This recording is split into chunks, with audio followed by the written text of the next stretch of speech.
So in this last capsule, what we will do is that it will be a motivational video, a preview or a sneak preview of what's to come in the next chapter. So in some sense, this is an optional video. You can think of it as an optional video. So let's look at it. So first, I'd like you to recall something on constrained maxima minima, something that you've probably seen in calculus or probably you're not seen it, but let's just quickly review it. You've got a function of n variables. You want to find the maximum and minimum. But now the variables x1, x2, xn are not independent. The point x1, x2, xn is not varying over Rn, but it's varying over this locus, the zero set of g of x1, x2, xn. So when you take g equal to 0, it's a locus, it's a certain locus, and along that locus the point x1, x2, xn has to move, and while the point x1, x2, xn moves along this locus, we have to find the maximum and minimum of this function. This is an example of constrained optimization or constrained maxima minima. So let us take n equal to 3. Then this locus is g of xyz equal to 0. It's a surface in R3, and you want to find a maximum or minimum of the function f of xyz as the point xyz varies over the surface. The method is called the method of Lagrange multipliers. So the idea is you take the objective function, the function which you want to maximize or minimize is called the objective function. So f of xyz is the objective function and g of xyz is the constraining function. So you set up what is called a new function L. In this new function L is basically the original function that you want to optimize, and then you subtract off minus lambda times the objective function g of x. There is a constraining function, the objective function is f and g is the constraining function, and this L is L of x1, x2, xn comma lambda. That is the objective function minus lambda times the constraining function. And then you proceed, and then you just proceed to do the unconstrained of the usual maxima minima of this function of n plus 1 variables. The L is a function of n plus 1 variables. Just behave as if there are no constraints, and then you do unconstrained optimization. That is, you compute simply del L by del x1, del L by del x2, del L by del xn equal to 0, and del L by del lambda also equal to 0. Now, del L by del lambda means you're simply going to get g equal to 0. You're going to recover the constraint. Okay, you're going to recover the constraint from the last equation in star. So you're going to find the usual points at which the star holds, right? Now suppose if a1, a2, an comma lambda naught is a point, is a common solution of this system of equations star, then this corresponding lambda naught will be called the Lagrange multiplier. I mean, why does this kind of thing works? I mean, that is a theme that should be discussed in the calculus course, not in the linear algebra course. There are several books on calculus, and you can pick up any good book on calculus and you will see examples on Lagrange multipliers and constraint optimization. Every book on calculus will have this topic discussed. Why are we interested in this? We are interested in this because we want to use the method of Lagrange multipliers to motivate our next concept in linear algebra. So before we take up that, let us do a simple example. And this example is taken from Sue T. Tan's book on calculus. And the book was published by Brooks and Cole. Multivariable. The title of the book is Multivariable Calculus. Published in 2009. On page 1131, he has given the objective function as x squared minus 2y. And the constraining function is x squared plus y squared minus 9. The constraint is g equal to 0. You have to apply Lagrange's method. The objective function x squared minus 2y minus lambda times the constraining function x squared plus y squared minus 9. And you simply do the usual maxima minima for L of xy lambda, the unconstrained maxima minima for L of xy lambda. Del L by del x, del L by del y, del L by del lambda. You have to compute these three partial derivatives. You're going to get x into 1 minus lambda equal to 0. Y lambda equal to minus 1, and the third one, of course, is going to give x squared plus y squared equal to 9. So you've got a set of three equations, and you're going to, as you do it in calculus, multivariable calculus of several variables, MA109, for example, you will have to consider the case x equal to 0. Once you x equal to 0, then from the third equation, y has no choice but plus minus 1/3. If y is plus minus 1/3, then lambda is going to be minus or plus 1/3. That is one option. It can't be the case that x is 0 and lambda is 1. That's not possible. Because if x is 0, y has to be plus minus 1/3 and then lambda has to be minus or plus 1/3. So lambda can't be 1. So this is one option. The other option is x is not equal to 0, in which case lambda must be 1. If lambda is 1, then y is minus 1. If y is minus 1, then x is basically plus minus 2 root 2. So we get the 4 points, 0 plus minus 3 plus minus 2 root 2 minus 1. We calculate the value of the function at this point. F of 0 comma 3 is minus 6. F of 0 comma minus 3 is 6. F of plus minus 2 root 2 minus 1 is 10. So plus minus 2 root 2 minus 1 are the points of maxima, and 0 comma minus 3 is the point of minimum. And you should look at this book. You should look at the book for the beautiful picture that Sue T. Tan has given, colored pictures. Or you should draw pictures yourself. And then the author makes a point that at the points of maxima minima, the level sets of f are tangential to the constraining locus. What is the constraining locus? The constraining locus is circle, x squared plus y squared equal to 9. What is the level set of the function? F of xy equal to c, or x squared minus 2y equal to c. They are parabolas. Right? The parabolas, and these parabolas and the circles touch at places where the constraint maxima and minima are attained. Can you explain why this is the case? At the points of maxima minima, the level sets of the function f are tangential to the constraining locus. Think about it. Now let us consider another example. This is an example that is more relevant to linear algebra. I'm going to consider an ellipse, x squared plus y squared plus xy equal to 1. That's an ellipse. Now let us write this. In the very first tutorial, you have seen this kind of a problem of writing x squared plus y squared plus xy equal to 1 as a matrix form. So row vector xy, a, b, h, column vector equal. In this form, this equation x squared plus y squared plus xy equal to 1 has to be written in this matrix form. And what is the matrix? 1, half, half, 1. That's the way it works. So you can just check that this is works. We have to find the points on the extremities of the major, and this is an ellipse, and so it will have a major axis and the minor axis. So I want to find the extremities of this major axis and minor axis. The center of the ellipse is 0, 0. So the point on the ellipse which is farthest from the origin will be the ends of the major axis. The points which are nearest to the origin will be the ends of the minor axis. So what is the objective function? The square of the distance from the origin, right? You have to look at the distance of the origin, and you have to see where it is highest and where it is least. And so instead of taking the distance, I could take the distance squared. That's equally equally good option. In fact, a better option, because the square of the distance is a polynomial x squared plus y squared. So the objective function, the function that you're trying to find optimize, whose maximum minima you're trying to find, are x squared plus y squared. What the point has to run on the ellipse. No? The point xy has to run on the ellipse. So constraint is x squared plus y squared plus xy minus 1. That's a constraint. So the constraining function is g, and the objective function is f. And so the Lagrange function is x squared plus y squared minus lambda times x squared plus y squared plus xy minus 1. So compute the partial derivatives del L by del x, del L by del y, del L by del lambda. They're going to give you 3 equations, and those 3 equations are displayed. 2x minus 2x lambda minus lambda y equal to 0, 2y minus 2y lambda minus lambda x equal to 0. And the third equation, you will recover the constraining equation, del L by del lambda, the constraining equation. Now, obviously, lambda cannot be 0, because if lambda were to be 0, then the first equation will give you x 0 and y 0. But the point 0, 0 will not satisfy the third equation. So lambda is not 0, so I can divide by lambda, and I can put lambda equal to 1 upon mu, or 1 upon lambda equal to mu. And these first two equations can be written in this matrix form: a times xy equal to mu times xy.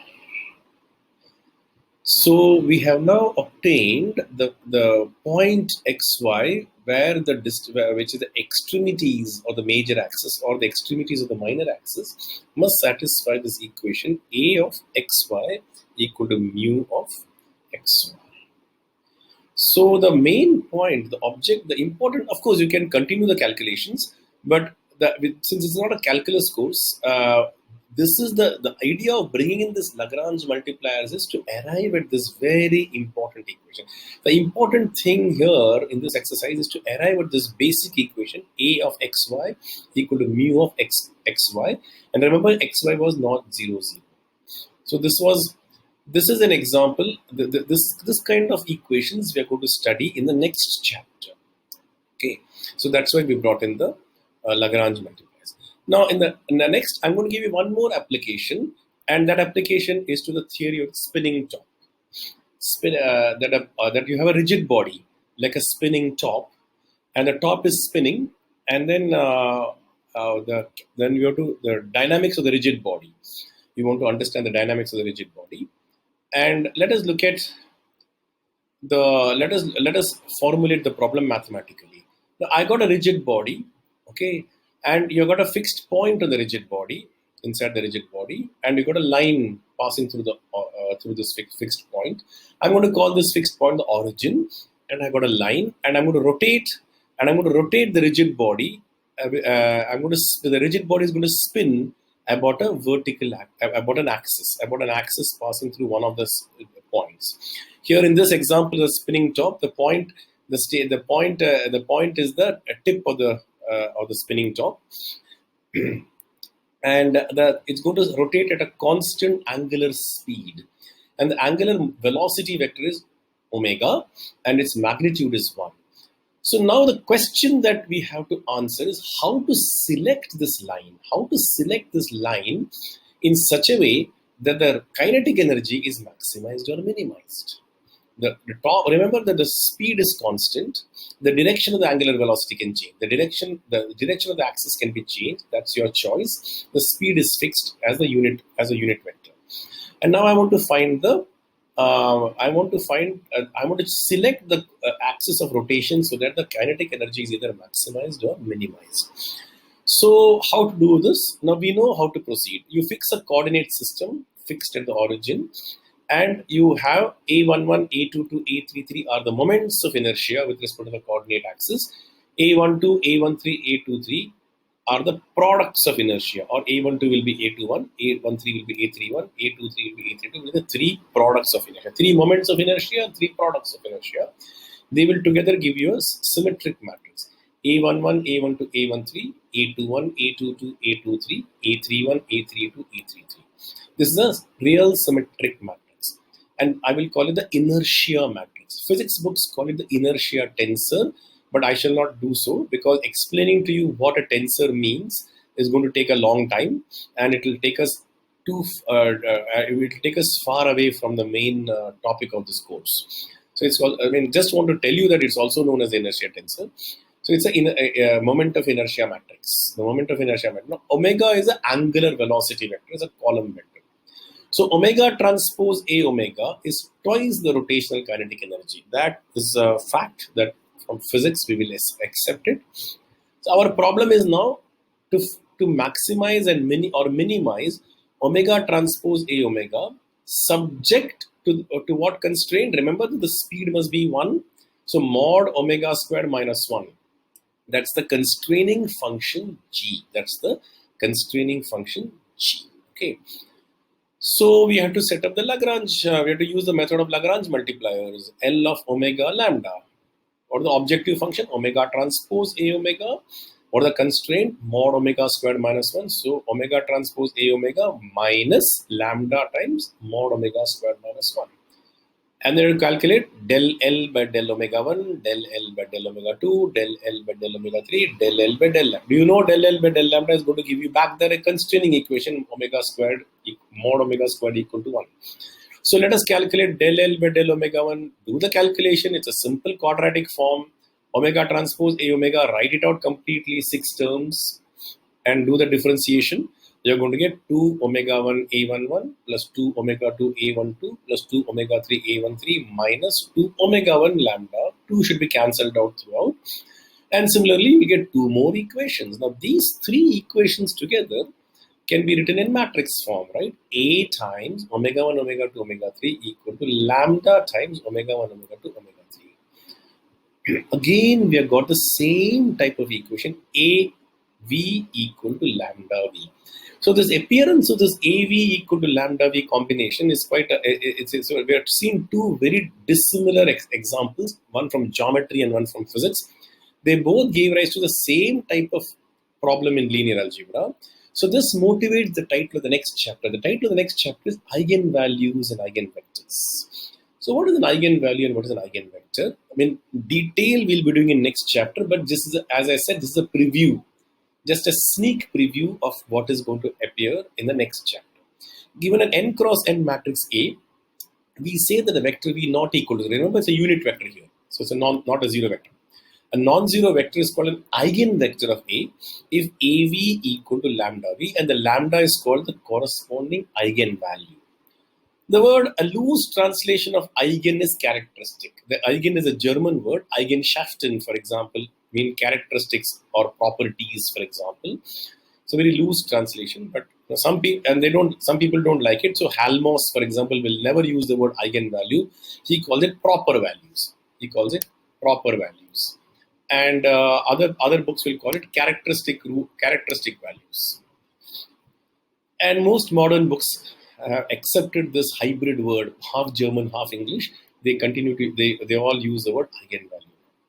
So now if you think of this matrix, remember that right in the very first chapter, we saw how matrices can be thought of as maps from Rn to Rn. The input vector is V, the output vector is AV. But now what is this equation telling you? AV equal to lambda V means the output is a proportional to the input. That is, the input is vector V, the output vector is lambda V. So what happens is that the A acts as a collineation. That is, it takes the A, when the way A acts on V, it gives you a collinear vector lambda V. So, and also notice that if V is an eigenvector, then nothing stops me from multiplying this equation by 2. And I'll get 2V is also satisfies this equation. 3V also satisfies this equation. Any non-zero, since V is not required, V is not supposed to be 0, remember. So I can multiply by scalar which is not 0. I can take CV, I can multiply by C, A times CV equal to lambda times CV. If C is not equal to 0, again CV will be an eigenvector. In particular, I can divide V by the length of the vector, and I get a unit eigenvector. Unit vector means a direction, right? Unit vector basically means a direction. So you can talk about eigendirections. So now it is of interest to know what are these special directions. So what are these eigendirections? Eigendirections are directions such that when you apply A to that unit vector, you simply get a multiple of the unit vector. A acts as a collineation. It is of interest to know what these eigendirections are. Now, why should you know this? I mean, I've already given you 2 examples. For example, in the case of the rigid body dynamics, the eigendirections will tell you in which direction will the rotational kinetic energy be maximum. In the case of the geometry problem, the eigendirections are going to tell you the directions along which the major and minor axis of the ellipse lies. Let us look at one more application. Suppose I take a rigid body who is a fixed point, and I displace the rigid body. I just make a displacement, but in such a way that the origin is fixed. Such a displacement can be brought about, the same effect can be brought about by a rotation about a certain line. So every finite displacement of a rigid body fixing a point is actually a rotation about a certain line. This is a classical theorem due to Euler. This is called Euler's theorem on rigid bodies. The question is, can you prove this Euler's theorem using eigenvalues and eigenvectors?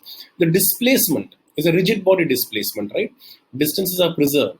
If you take 2 points of the rigid body, after displacing, the image points will have the same distance. It's a distance preserving. So it's going to be a linear transformation. So f of v, so the displacement is going to be given by f of v equal to av. Now the problem amounts to showing that, so along the axis, along the points on the axis of rotation, if I take a v along the axis of rotation, that those points are not going to be moved. The rotation doesn't move points along the axis. Points along the axis stay where they are.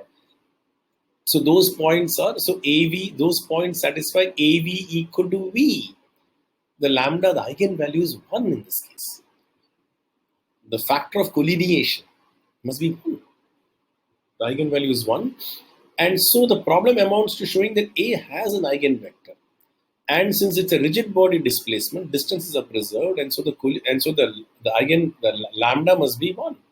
Distance from the origin must be preserved, and so the lambda must be 1. And so Euler's theorem can be proved using ideas from linear algebra. So I think I'll stop here.